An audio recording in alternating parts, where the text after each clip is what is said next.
Ի վերջո հեղափոխությունը որ տեղի ունեցավ եւ ասեցին թավշյա, թավիշ եւ վենդետա չի լինելու, այս չի լինելու, այն չի լինելու, որ ձևավորվել է նոր իրողություն, գնացեք աշխատեք, ապրեք։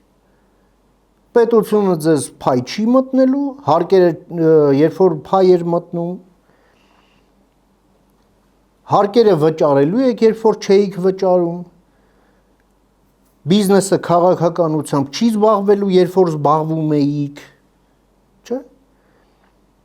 Եվ այդ ամենն էլ, այո, ծառայելու է ինքնիշխան պետության շահերին։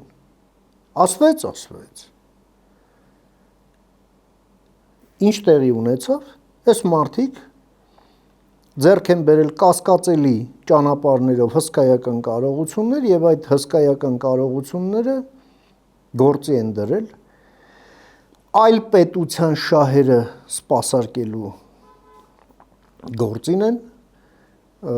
մեր պետության հաշվին են այդ շահերը սպասարկում եւ իրենց օրակարգի սպասարկումը տեսնում են ռեստավրացիայի ճանապարհով։ Բնական է, որ քաղաքական որոշումները պետք է բխեին հենց այդ քաղաքական նպատակահարմարությունից ելնելով եւ մենք ունեցանք ուշացած արդարադատություն։ Ուշացած էր արդարադատությունը։